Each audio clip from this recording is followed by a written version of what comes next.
you will, in terms of feeling, you'll be like, wow, 80% is just like eating shit sandwich all the time. How is it even possible? And then that 20% alleviates us from that feeling. We get motivated again and move forward. So, any entrepreneurs, it doesn't have to be arts related. Anything that you want to do in the beginning, you have to roll with the punches because there's gonna be difficulties.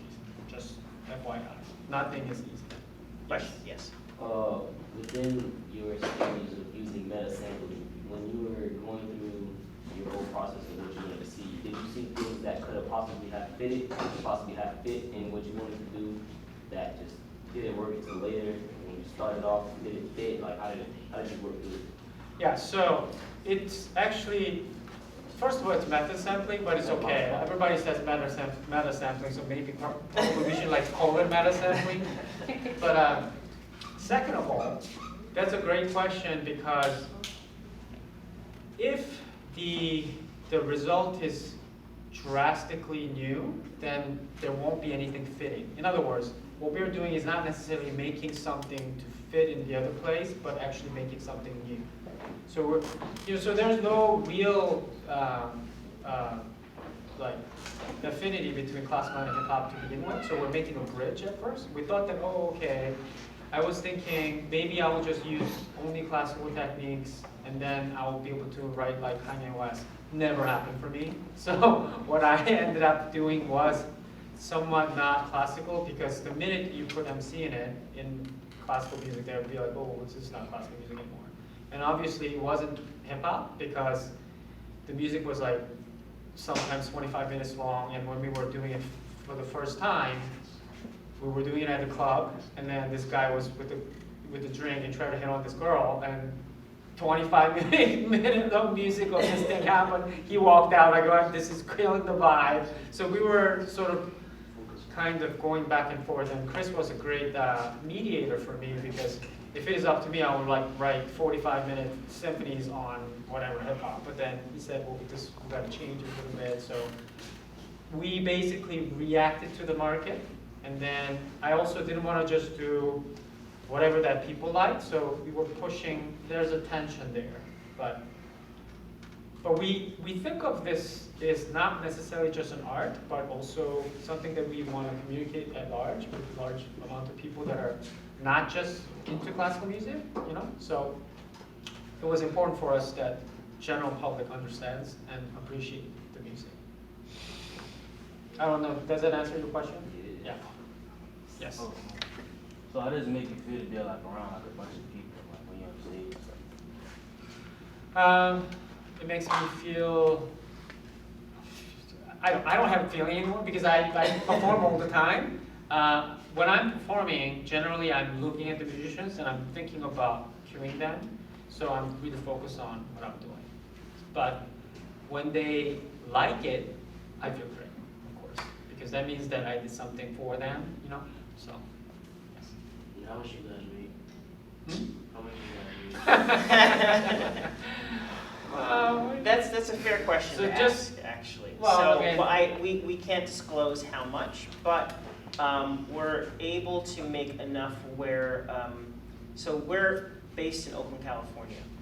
And so when we travel anywhere, we travel with myself, Juwan, the dancer, our MC, and our drummer.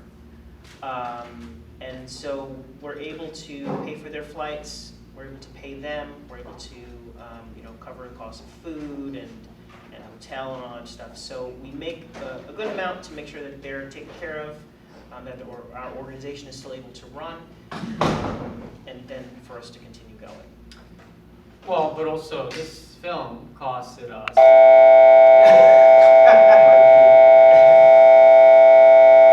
That much. Yeah, that's how much. That's how much. Yeah. But it's I think costed us $250,000 or more. Yeah. We were able to do that. We're still standing, so that's how much we can afford. Yeah. And a lot of that, the $250,000 that went in to produce this film, a good chunk of it was earned income and then grants because we are a nonprofit organization. So we were able to subsidize certain amounts. So I have a question before they go. So, well, two, but I'm gonna go with the one I think is most critical for me.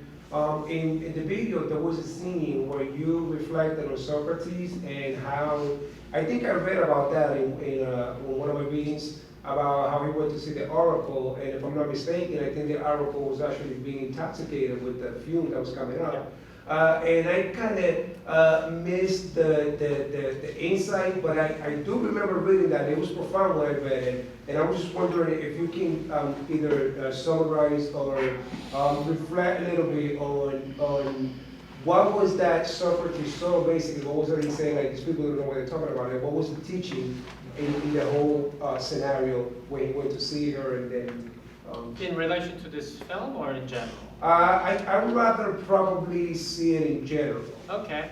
So Socrates, my understanding was that when he went there, the oracle at the Delphi told him that he was the wisest person, but then his knowledge was that he didn't know anything. Correct. So he said there can't be, there's no way that I'm the wisest person because I know nothing. Yeah. So what he did was to actually go to all these famous politicians and then playwrights and kept questioning. Like, okay, what do you mean by this?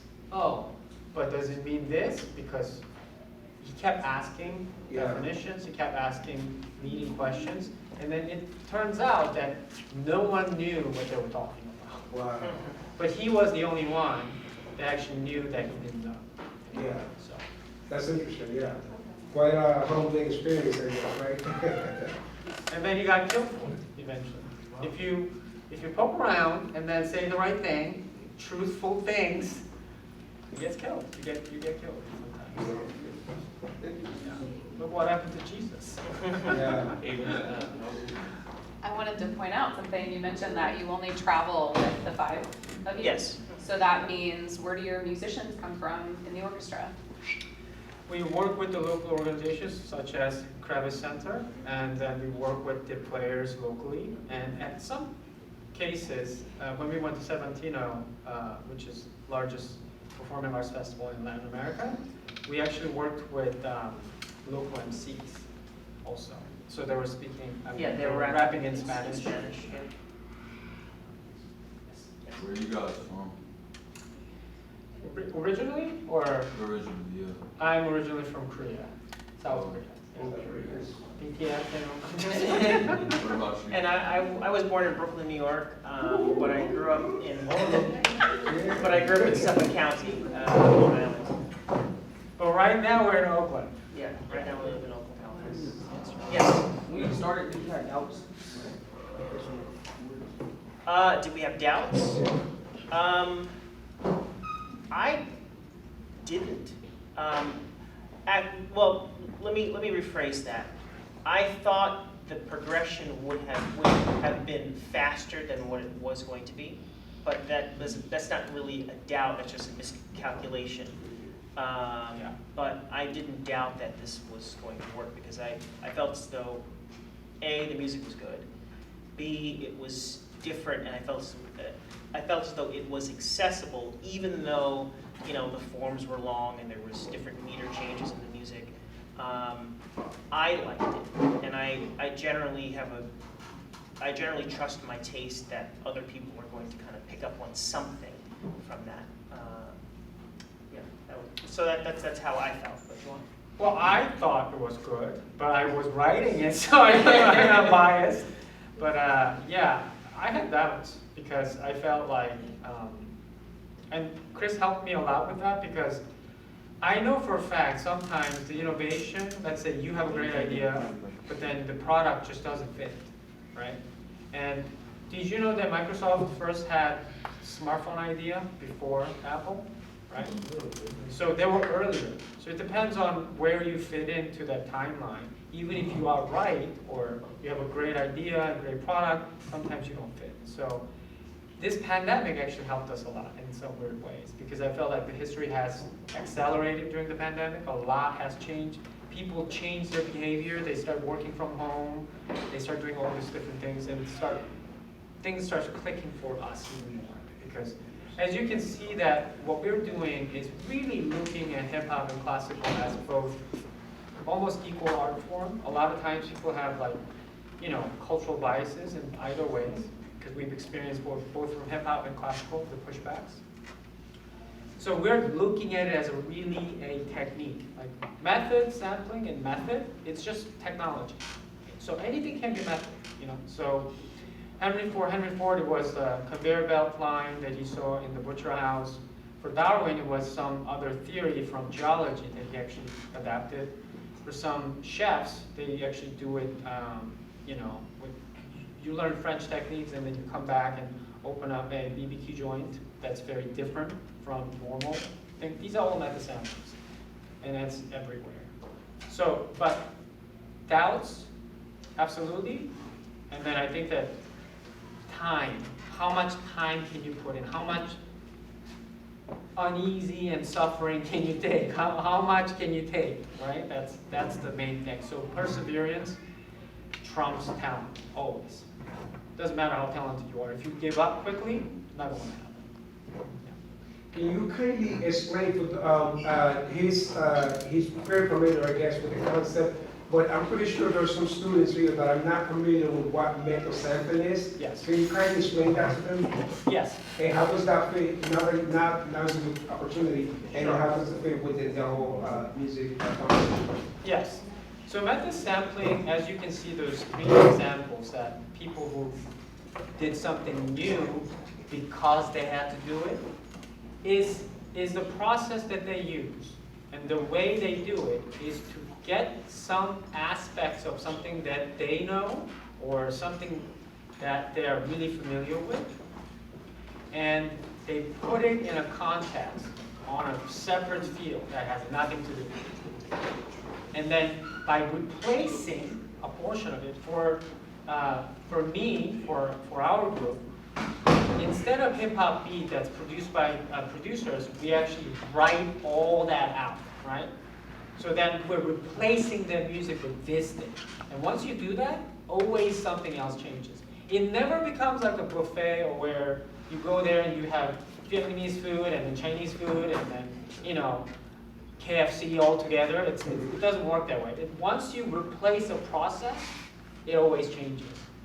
And here, there's an important point that it's very useful for a lot of people, especially places like a place like America where there are different kind of people have different ideas coming together, is that if you actually method sample from somebody else, not only they change, but you also change.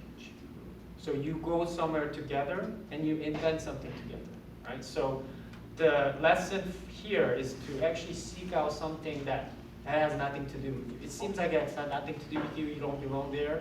It's true, you don't belong there at first, but as we have done, or as other people have done, and how they innovated, is to actually seek out those principle or portion of the thing that doesn't belong in one aspect, and by replacing it, you create something new.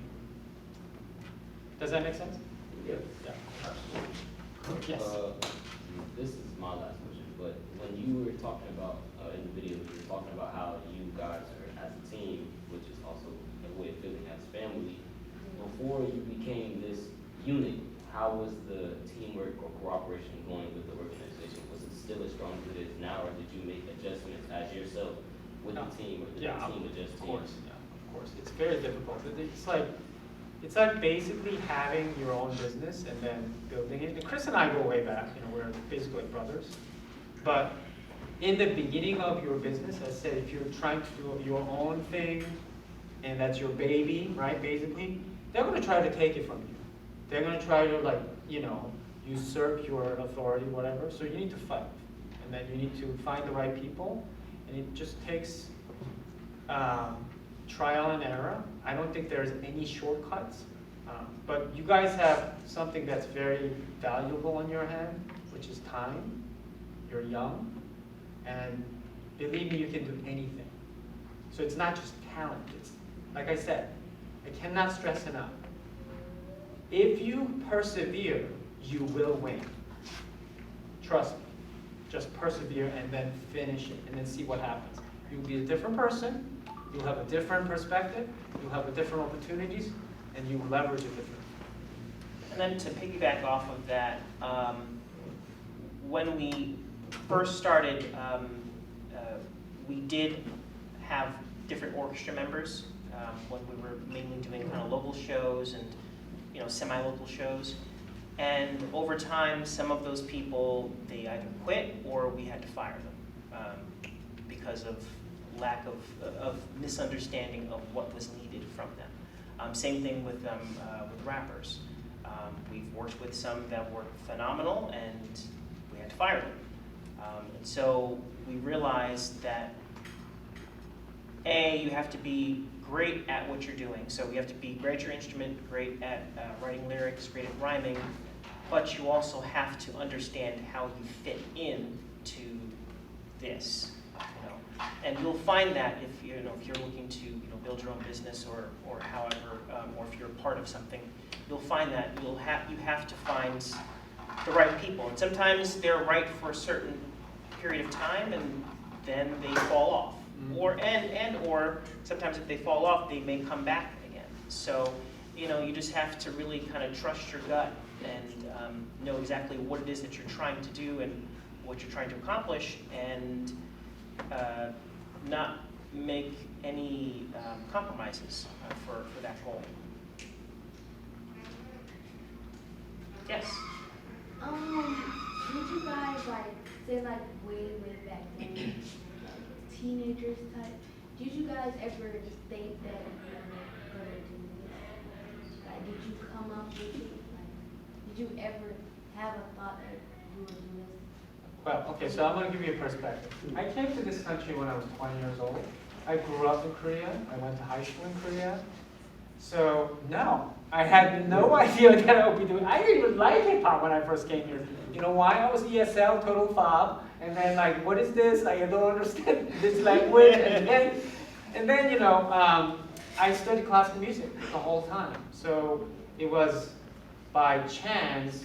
I basically rebelled against this, concert music, classical music, because I felt like I always had this idea that everything is just techniques, right? The culture that you think that is solidified is not solidified. Well, let me give you an example. Before, now people troll people online, bash them on Twitter. That's only possible because we have smartphone. That is not culture. Smartphone is not culture. That's a technology. Technology is method. So if you have a new method, you change culture. You change everything. Yes. What made you want to do classical? Music in hip hop? Well, I'll just tell you first what made me want to do classical music, because classical music in Korea, for me, it was same as pop music, because it's like Western music to me. And then I liked classical music because it had more structure, more I like system, science-y type thing, so I was more drawn to that.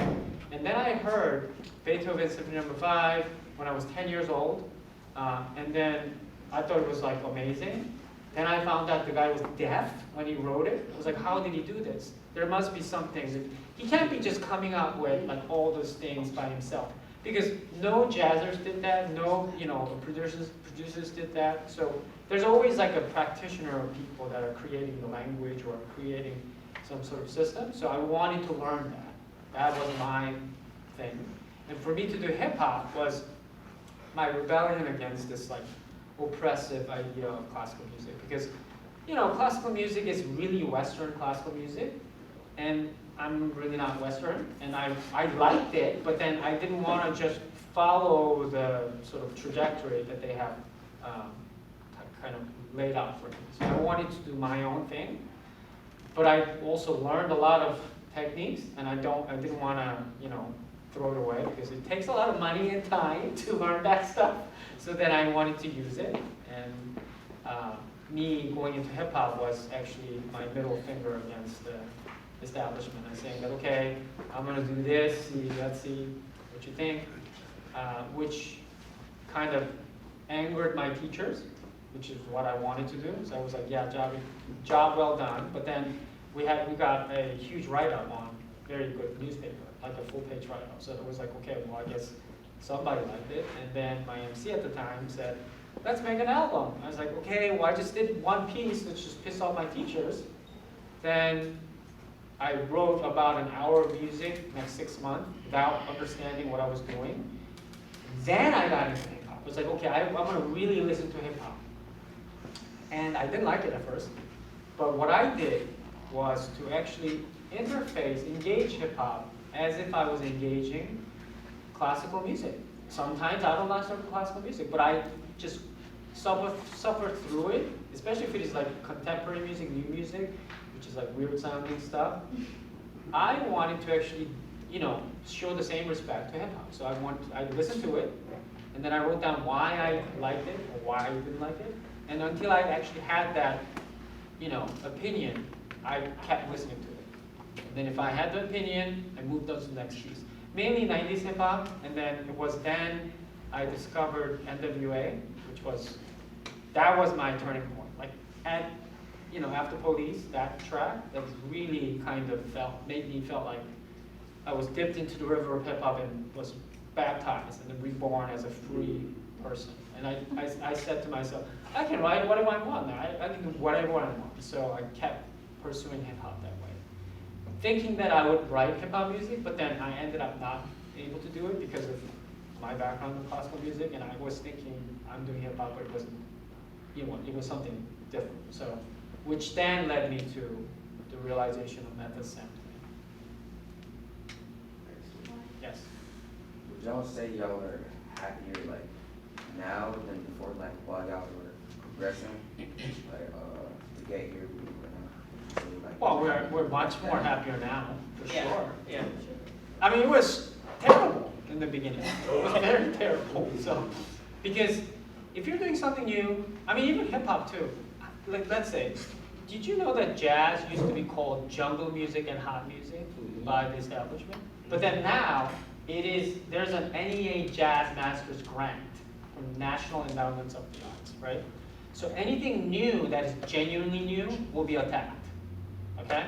But if you continue, and then if you develop a system, it changes. So it's important that Kendrick got Pulitzer, because he's a great artist. That means that the rhyming of hip hop has arrived to a point that, the establishment recognizes it as a high level art, right? So things are changing. Does anybody here play an instrument? I was curious. Yeah. Okay. Maybe. Yeah.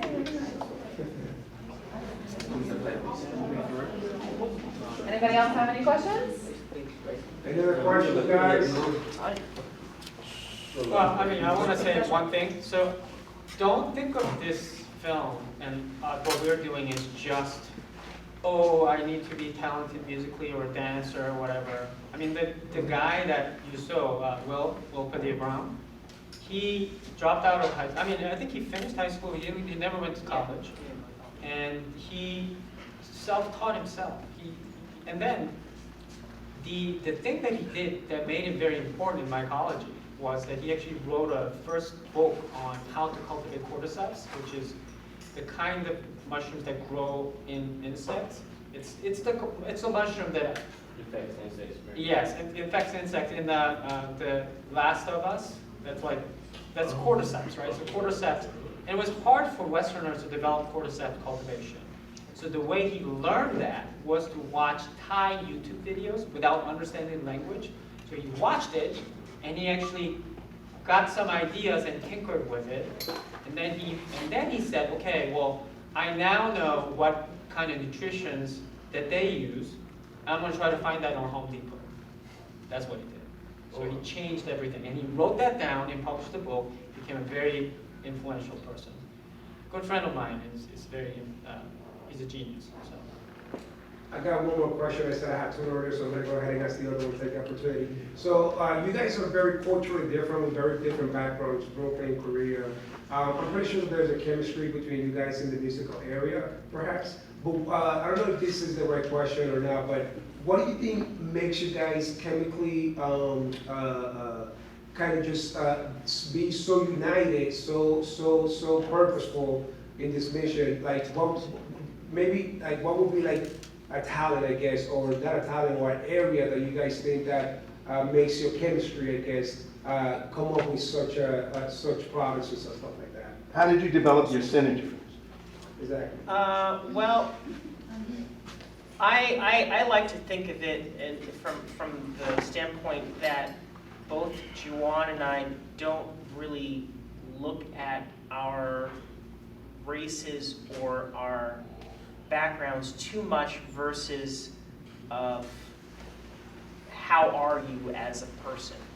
And then from there, we, developed a great friendship, and, then we could always kind of look at our backgrounds and ourselves, but realistically, that was never like a thing. So even when we hire people, or let me kind of backtrack. When people see the hip hop orchestra experience, at first, they're not hearing anything. What they're hearing is, it's weird to say this, what they're hearing is, they're hearing a visual of blacks and whites doing a thing together. Then once they get past that point, because it takes a couple of songs for them to get past that point, then they start experiencing something that they didn't think they would ever experience before. And the reason I say it that way is that since we've been doing this for so long, and since I was born here and I grew up in an all-white area, I've kind of seen it in various ways, whether I was aware of it or not. But I became aware of it when we started doing this and started going to the shows, and I started seeing a lot of pushback between with black audience either accepting or not accepting that there was a rapper on stage, and then sometimes the white audience accepting or not accepting that there is a rapper and classical musicians on stage.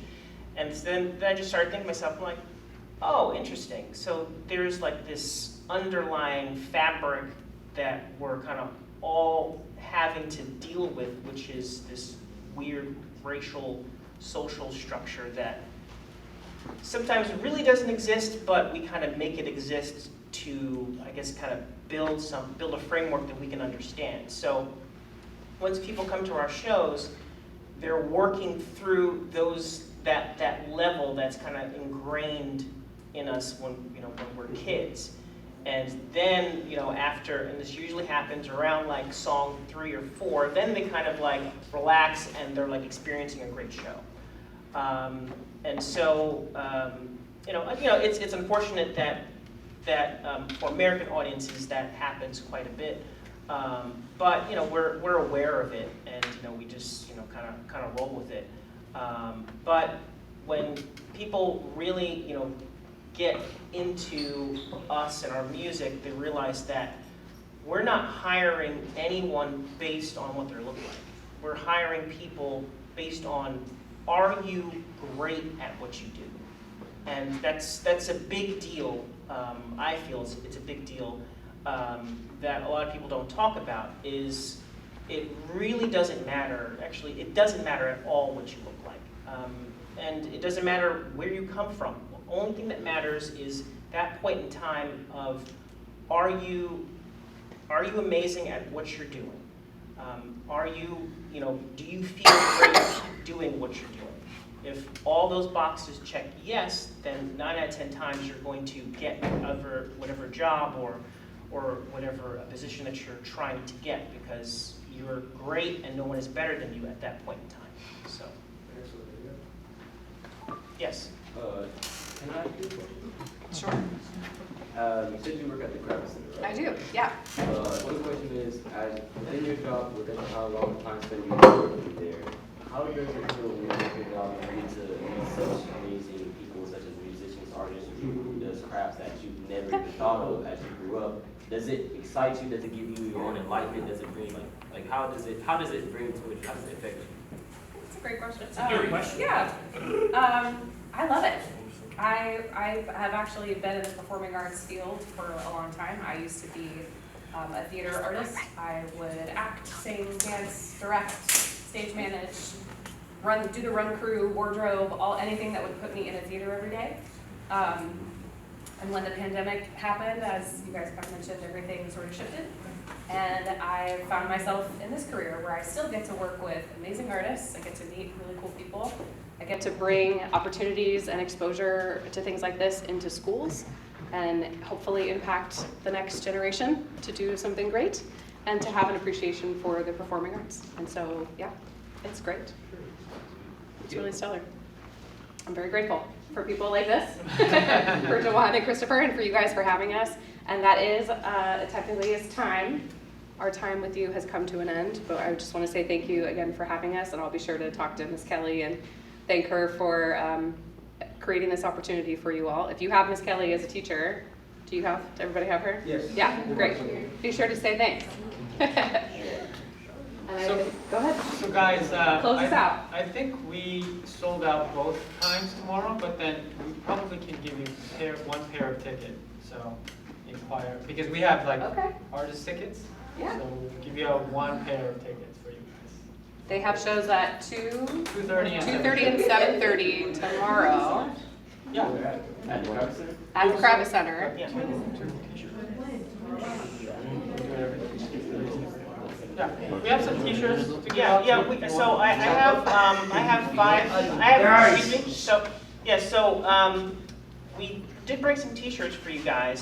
So I have five t-shirts for males and 5 t-shirts for females. So I can leave them out if you guys want them. Totally up to you. I'll take one. Yeah. Yeah, I'll take one. Card. Yeah, thank you so much for having us.